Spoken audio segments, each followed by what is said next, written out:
अस्सलामुअलैकुम दोस्तों, कैसे हैं आप लोग। उम्मीद करते हैं कि आप सभी लोग खैरियत से होंगे। तो आज की वीडियो में हम कुवैत की कुछ ज़रूरी खबर, ज़रूरी जानकारी जो आ रही है वो आप तक पहुंचाने वाले हैं। आप लोगों से गुजारिश है वीडियो को शुरू से लेकर आखिर तक जरूर से देख लें। दोस्तों वीडियो को लाइक भी जरूर कर दें।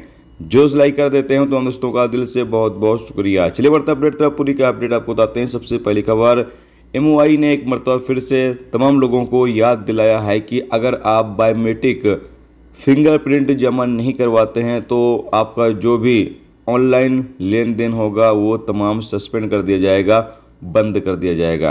यानी मिनिस्ट्री से जुड़ी जितनी भी आपकी सर्विसेज हैं, जितनी भी सेवाएं हैं, उनको बंद कर दिया जाएगा। यहाँ तक कि बैंक अकाउंट वगैरह भी बंद किया जा सकता है। तो इसीलिए तमाम लोगों से यहाँ एक मरतबा फिर से कहा गया है, जितने भी कुवैती नागरिक हैं या फिर प्रवासी हैं, तो हम लोगों से कहा यह गया है कि बायोमेट्रिक फिंगरप्रिंट जरूर से जमा करवा लें।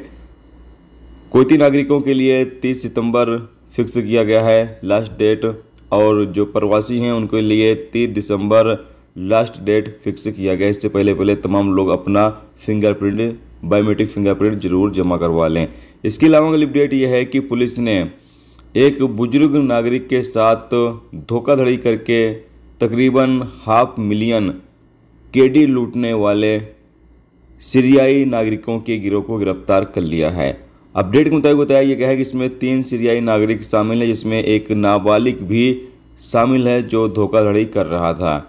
बताया गया है कि ये लोग बुजुर्ग के पास कॉल करते हैं और कहते हैं कि आपको इनाम लग गया है, पुरस्कार मिलेगा, इनाम मिलेगा, और लालच देकर इनके पास कोई कोड वगैरह भेजते हैं जिस पर वो बंदा क्लिक करता है। बाद में इनके पास OTP आता है और ये लोग OTP मांगते हैं। इसके बाद जैसे ही इनको OTP मिल जाता है, फिर ये लोग क्या करते हैं कि जो उस कुवैती नागरिक के बैंक अकाउंट में पैसे हैं उसको तुरंत ही हैक कर लेते हैं।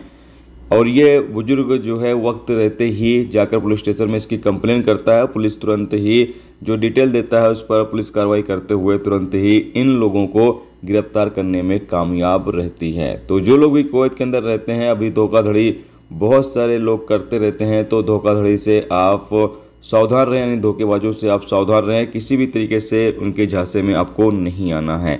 इसके अलावा अगली अपडेट यह है कि MOI की तरफ से कहा यह गया है कि 17 जून तक टाइम दिया गया है प्रवासियों को। अगर 17 जून तक वो अपना जो भी इलीगल तरीके से कुवैत के अंदर प्रवासी मौजूद हैं, वो अगर अपना स्टेटस सही नहीं करते हैं, यानी कि अगर वो कुवैत में हैं और कुवैत में लीगल तरीके से नहीं रहते हैं या फिर कुवैत छोड़कर नहीं जाते हैं, तो यहाँ पर कहा यह गया है कि 17 जून के बाद कुवैत के अंदर ज़बरदस्त कैंपेन चलाया जाएगा, चेकिंग अभियान चलाया जाएगा, जिसके बाद जितने भी इलीगल गैर मुल्की कुवैत में होंगे उन तमाम प्रवासियों को, उन तमाम गैर मुल्कियों को गिरफ्तार किया जाएगा, उनको जेल और जुर्माने की सज़ा दी जाएगी। तो जो भी प्रवासी कुवैत में इस वक्त हैं, कोशिश यही करें कि आप मौके का फ़ायदा उठाएं, या कुवैत छोड़कर अपने देश चले जाएं या फिर अपना इकामा वगैरह ठीक करा लें।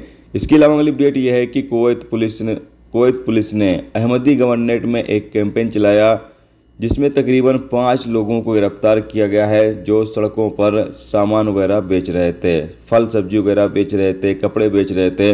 5 प्रवासियों को गिरफ्तार किया गया है। इनको गिरफ्तार करने के बाद आगे अधिकारियों को सौंप दिया गया, जहां आगे इनके खिलाफ कानूनी कार्रवाई की जाएगी। दोस्तों ये थी आज की कुवैत की कुछ जरूरी खबर, जरूरी जानकारी जो अब तक पहुंचा दी गई। उम्मीद करता हूं ये वीडियो, ये जानकारी आपको अच्छी लगी है तो प्लीज़ दोस्तों वीडियो को लाइक करके जरूर जाएं। जो चैनल पर नए हैं उनसे गुजारिश रहेगी प्लीज़ चैनल को भी सब्सक्राइब जरूर कर लें। वीडियो देखने का दोस्तों बहुत बहुत शुक्रिया। मिलते हैं स्टूडेंट टॉपिक के साथ, जब तक अपना ख्याल रखें। खुदा हाफिज़।